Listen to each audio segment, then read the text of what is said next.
Today is Saturday, February 22nd. It's time to start off with our meeting highlights of the week. Today is a Think Outside the Scale. If you're new to my channel, welcome. My name is Sandy, and I've been doing Weight Watchers since December 31st, 2016. As you've seen at the beginning of my video, I have lost a total of 82.2 pounds. I had a great loss this week. I lost 2.2. So now I'm 222. I'm just 2.1 away from getting down into the teens, which is my next goal. My goal for the month of February was to lose 8 pounds. So far, I've lost 5.4 for the month of February. So I got 2.6 I have to do next week. I think it is 2.6. But you know what? I'm gonna get pretty close. If not hit it, I'm gonna get pretty close. But today we're gonna think outside the scale. My quote for the week, I love quotes. If you watch my channel, you see that I do a daily quote. The groundwork of all health is happiness. You're not going to be happy if you're making poor choices, and if you let the scale define your choices as far as what you're going to eat and what you're going to enjoy in life, you're not going to be happy. What I like about WW is that you can eat what you want within limit, and you can fit in all the things that you want to have. As long as you figure them into your points, figure them into your day, use your weeklies, you can do it. And think outside the scale. That's what the story is today. We're going to think outside the scale. Yeah, seeing the number go down on the scale always feels good. I know that. I felt so good losing 2.2 today. It was great. I really felt it. But it's not the only way to judge success. Pay attention to wins that have nothing to do with the scale, that reinforces your healthy habits and helps you to recognize the progress you've made that makes you feel even better. Whether or not the scale goes the way you want or the way you would hope it would go this week, reflect on your non-scale victories, and it'll help you stay inspired. My main non-scale victory this past week has been walking every day no matter what the weather was like. Now, I will not walk when it's snowing and icy because the way our sidewalks are in my subdivision, I'm not sick, I just, my sinuses are draining today. I apologize for my voice. But is a lot of times puddles form, just small little narrow little puddles, but just enough to get just a little bit of ice that if the snow covers it, that I could slip and fall. And I'm gonna be 70 this year on my birthday, and the last thing I wanna have is a broken hip, so I don't walk. But this week it was cold, and when I say cold, I mean bitter. It was bitter cold. With the wind chill, it was, at some points, some mornings, it was like 2, 3, 5. That was like the temperature with the wind chill. I walked every day. That was my non-scale victory. But the victory was that I lost weight this week. I lost 2.2, and I think a lot of it has to do with not just my food choices, but the fact that I got out there and walked. So they give you three options. I had 4 fingers up.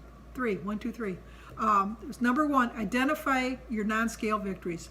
Pinpoint 3 healthy habits you've adopted, experiences you've had, or changes that you've seen in your body that have nothing to do with the scale over the past month. My first main victory that I've seen this month is my whole new mindset. This year even. I have a whole new mindset. I'm so dedicated to reaching my goal this year, and I'm determined. I know I'm going to do it. My second victory, non-scale victory, is just getting healthier. I went to the doctors for my thyroid. I'm having some thyroid issues, and my numbers are coming up because I've started eating a little bit healthier than I was eating for the past 2 years. Now, I've been eating healthy, but I could have ate a lot healthier, and I have been doing that. And I'll be honest, I have been taking a few vitamin supplements to kind of offset some of the issues that I'm having with my body. It comes with aging. We all know that. If you're of a certain age, you know that no matter what you eat, sometimes you just have to supplement it with extra vitamins. And then the third thing is, another healthy habit is, at one point I was always parking the farthest parking spot away, but then slowly I was edging my way a little bit closer to the door. Now I've got myself back to parking as far away as I can, which is within safety issues. I'm not going to park like in the boondocks where, like I'm going to be susceptible to getting robbed or something. Not that I live in a bad neighborhood, but it doesn't matter where you live. Crime is crime. It's going to go wherever you are. So you have to be more cautious of your surroundings. Number 2 is consider the impact. Think about the effect of these changes. Maybe new dinner recipes helped you discover more veggies you love and upped your confidence in the kitchen. I did try a new recipe. I did a recipe on Sunday. I even forget what it was. It was a recipe of the week. It was good. I can't remember what it was. It was like 6 days ago. You want me to wait? I can remember 60 years ago, but don't ask me to remember 6 days ago.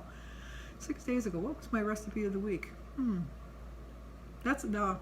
You'll have to look and see and let me know in the comments below what my recipe of the week was. Whatever it was good. But then another one I did try was a lasagna roll-up. And I didn't put it as a recipe of the week because I thought I'm going to test it first. Well, no, it was too high in points. It was delicious, let me tell you, but it was too high in points. Number 3, enjoy your successes. Notice how it feels to celebrate non-scale victories. Is it different from when you're focused on your weight? Try jotting down your non-scale victories in a journal before you weigh in each week. That's a good idea.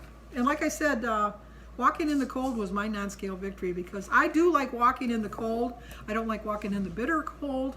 Sometimes I, in the past, have avoided walking in the bitter cold. But I dressed in layers. You know, not to say that I still wasn't cold, but I wasn't as cold as I could have been if I didn't dress in scales. And some of the notes that I took at the meeting. What about the scale? What did you accomplish this week that was unrelated to the scale? And like I said, mine was walking in the cold. That's quite an accomplishment for me sometimes. How did you feel right before you stepped on the scale? We all have to think about that. We always reflect on our week. Did I do well? Did I do well enough? Am I going to have a good loss? And we always think of that before we get on the scale. But how did you feel after you got on the scale? Did you do better than you thought you did, or did you do worse than you thought you did? It gives you time to reflect. Not that you should go by what the number on the scale says, but you can use it as a guideline. If you did really, really well and you didn't have a loss, don't let that deter you from staying on track, because maybe your body just wasn't ready to release the weight that week. Next week it'll show up. Now, if you didn't do really well and you had a really tremendous loss, then you might think, oh, you know what, I can eat whatever I want. No, it's your body testing you, and you don't want to fail that test, because it might come back the next week to haunt you if you think, well, you can eat like that every week. You were lucky that one week. And you have to remember that life happens every day. No matter what you do, something's going to happen in your life that's going to kind of reflect how you feel that day, the food choices you make, the money choices you make, any kind of choice you make. A lot depends on how you feel. That's going to change for you every day. And you know what? If you weigh yourself every day, which I cannot do, that is not something that I can do. I give a lot of credit to people that can get on the scale every day and still stay on their plan. Your body fluctuates every day, every minute, every hour. You can get on the scale like at 9 o'clock in the morning and then get on the scale again at 10 o'clock in the morning, and it's going to have a whole different weight. I just like to weigh just at my Weight Watcher meeting. I do have a scale at home, but I don't use it. I have a regular doctor's scale that I got way back in 2002 for my birthday, because I was going to lose all my weight back then. And so for my Christmas present, my husband went to a medical supply house and bought an actual doctor's scale. You know, like when you go into the doctor, so you push the little number over and you click the big click over. And but I don't get on it. I wait until I get to the meeting, and I just go from. I try to weigh on the same scale at my meetings, but it doesn't always work out that way. But I do try. You have to ask yourself too, how do you feel is more important than the number on the scale? As long as you ate healthy and you did everything you could do possibly right that week, and the scale doesn't reflect it, your body still knows that you ate healthy that week, and it is going to repay you. It may play tricks on you and wait a week or two, but in the long run, it's going to pay you back. Whether it's a number on the scale or just how much better. Your blood pressure went a little bit lower, your cholesterol went a little bit lower, your HDL went a little bit higher, which you want it to do. I always think HDL means happy. It means you're happy that it's going up. And the LDA I always think is lousy, because it's lousy when it's going up. So that's just how I remember the two of them. And think every week of accomplishments that you've made that aren't related to the scale. Like I said, if you went to the gym once a week and you never went, at least you went once a week. If you went out and walked twice and you didn't normally do that, or even if you just normally just do 2 times, be happy with that. If you bypassed, Punchkis are coming up. Now, I don't know if Punchkis are worldwide or around the United States or just in Michigan. But punchkis are a humongous, delicious fried donut that is stuffed with some kind of filling like custard or strawberries or cherries. And we have a Polish community in Hamtramck, Michigan that they're famous for their punchkis. It's, I don't even know how to spell it. I think it's Pascukis, something like that. But they're punchkis, and they're just, look at me, I love donuts, so you know that a punchki is going to be it. But we were trying to figure out at our meeting how many points they are, and we couldn't come up with it because it's between 20 and 75 points. It was like, and like I said, I don't know if it's just a Michigan-related pastry or if it's all around the United States. Let me know if your state knows what a punchki is. But I think it's probably in New Orleans they do, because it's from Mardi Gras. And what it is that, because it's the day before Lent on Tuesday, before Ash Wednesday, and the Polish people used to make these, and this is what I've heard, of the tradition of getting rid of all of the extra stuff that they weren't going to use during Lent because they were going to be fasting. I don't know if that's true, but that's what I was always taught. Think of yourself too, to get back to the scale. Get the rid of the finish line mentality, because really, there really isn't a finish line. Once you get to your goal, it's not a magic number that, okay, I've reached my goal, I can go back to eat the way I want. You still have to watch what you eat and be very conscious of all the choices that you make, because you can just as easily put it back on. We have at least 5 people in our meeting that were our lifetime members that have gained their weight back and came back. And they'll tell you that, you know, they thought that they had it all figured out. They reached that magic number and they stopped tracking, they stopped going to meetings, they stopped being accountable to themselves, and slowly but surely their weight came back on. If it can happen to anybody. I know we don't want to go slow, but a slower weight loss is more sustainable, and it leads to a better choice all the way around, and you get more muscle building up for you, and you're less flabby. Because if you lose your weight really, really fast, that fat just kind of, you know, just comes out. Now, not to say, because I have a lot of flab, I really do, because I've lost 82 pounds. So, and I'm older, and so it's harder for me to build up muscle. But the slower I go, as I'm losing that fat, I can replace it with a little bit of muscle by doing a little bit more exercises. And what are your feelings if you depend on the number on the scale? If you only depend on what that number is on the scale and not how your body is feeling, you're not going to want to stay on this journey. You really aren't. You have to make choices to know. We all want to see the numbers go down. We'd be lying if we said we didn't. But we also have to think of how we're feeling along the way when those numbers are going down. You have to remember that tracking weight is just as important when it comes to keeping yourself accountable for your weight loss. A lot of people don't like to track. I was going through that period where I thought, why do I want to write this down? Why do I want to track what I'm eating? In a way, it really helps me because it makes me more aware of what I'm eating. If I have to write down every time, like I pop in like a banana, even though it's 0 points, it's still calories. 0 points does not mean 0 calories. And so if I write down, and so I can see that I've had this much fruit, or this much of a cheese stick, or or I ate too many pretzel rods, or too many handfuls. If I didn't measure out the nuts, I just reached into the nut jar and just took out as many nuts as I wanted. I'm not really being accountable to myself, and that's why you have to do it. But you have to remember that your weight does not define you or your health, because we all know that skinny person that is the perfect weight. Sorry about the interruption. My son came to visit for a little bit. Anyway, like I said, we all have that friend that weighs like the perfect weight, but that doesn't mean that they're healthy. Healthy is not defined by how much you weigh. It's about how much you take care of your body as far as the health and nutrients that you put in it. Always treasure your progress, because you can treasure it in ways other than your gains or your losses. Your weight always will, because it can and it will fluctuate daily, if not weekly. So don't put too much stress on the number itself, and don't get too confident like you're not going to put too much stress on the number, because that's what I did last year. I thought, well, I'm not going to stress too much about the number. I think to a certain extent, you have to but think about that number, because if you just have the thing, well, my body's going to do what my body's going to do, it's going to gain weight, and you don't want that to happen. So just don't stress is the point of it.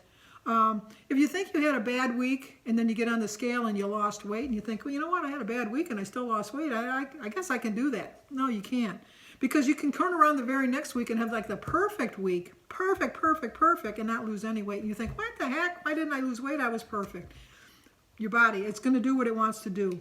Because the more muscle you have in your body, the lower your body fat is going to be. It just makes sense. And with more muscle, you can have a higher energy. And you're going to be able to do more things. Because muscle does take less space than fat. And as you build your muscles and you shed your fat, you become a little bit leaner. Leaner, meaner, fighting machine. I'm a lean, mean, fighting machine. Movie quote. Somebody had asked me to start putting some movie quotes in. Okay, there's a movie quote. What movie is that from? I'll give you a hint. John Candy, Bill Murray. Number 5 is, even if you aren't exactly where you want to be just yet, don't stop. Progress over time will bring you benefits that you can't be measured on the scale. I find out a little bit more about myself each day. I learn a little bit more of my triggers, what's going to cause me to go a little bit crazy, what's not going to make me go crazy. And I think that that's why I'm so successful this year, is because I'm finally putting everything I've learned over the last 3 years into my mindset and doing better. I said this at the beginning, you should avoid trying to weigh yourself every day. If you can do that, more power to you. I am not that person that can weigh myself every day. If I see that number fluctuate too much, because like I said, you can have something salty today and get on the scale tomorrow and gain 2 pounds. I went for Chinese for lunch the other day. We all know if you eat Chinese, there's so much sodium in it that you're going to have a gain the next day. That would have thrown my mindset off. So I don't weigh myself. I weigh myself once a week at the Weight Watcher meeting, WW meeting, and I try to get on the same scale. I know it's superstitious on my part, I try to avoid the scale by the window. I just always associate that with a gain. I don't know why, but I try to avoid that. But it's just a superstition that I have. If you do weigh yourself daily, be aware of the daily fluctuations that'll happen, whether you had too much sodium the day before, you drank too much water, you might have some bathroom issues that kind of keep you from losing weight, things like that. Keep track of your non-scale victories, because remember, the key to forming a healthy habit is tracking. And then by tracking, you're going to stop buying things that are going to keep you off your plan. I was under the delusion that I could have Suzy Q's in my house. I love Suzy Q's. They are my triggers. Suzy Q's and donuts, my triggers. I do not have any in my house. There's not one Suzy Q. I used to have them in there thinking, well, if I want a snack, I'll figure them in and I'll eat them. No, I was abusing them. So I don't do that anymore. Try to think of some kind of exercise that you like to do, or some kind of activity that you like to do that you don't associate it with exercise. I love to walk. I don't associate that with exercise, although it's exercise. I walked 6 out of the 7 days this week, and I felt so much better every day I did. Think of the non-scale victory results that you've seen. You have more energy, your clothes are fitting a little bit less fit, like they're not so tight, they're a little looser on you. You're able to climb up the stairs rather than wait for the elevator. Little thing, park farther away rather than get the spot closest to the door. Focus on factors other than your weight, but you want to acknowledge your success and reward yourself just like you would if you lost weight. If you didn't lose weight, but you made smarter choices this week, reward yourself. Not with food. I have a thing for clocks and watches. I like to say when I reach a certain point that I'm going to buy a new watch, I'm going to buy a new clock. My husband tells me not to buy not one more clock. I have probably 42 clocks in my house. I have a clock wall. That'll just give you a clue. I have a clock wall.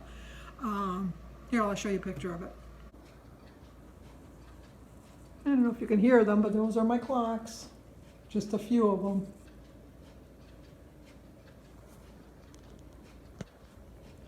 Those two chime. Plus I have the clocks on the other wall in here. That one plays music. And that one chimes.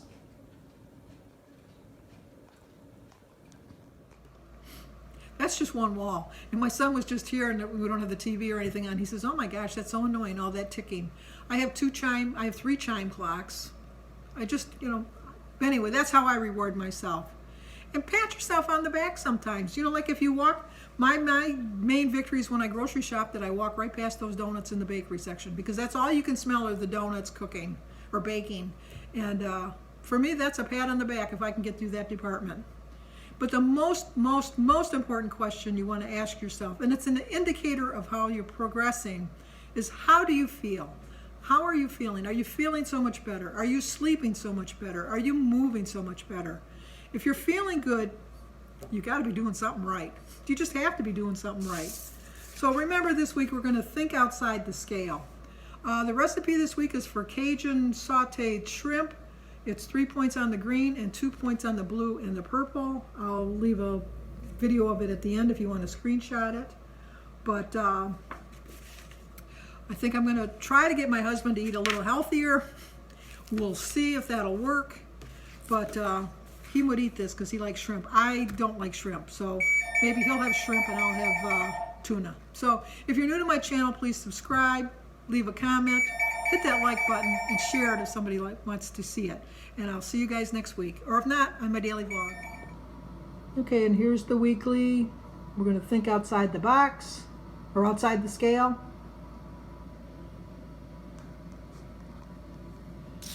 And then the recipe is for Cajun shrimp saute, which I showed it to my husband Jim, and he said he would probably eat it.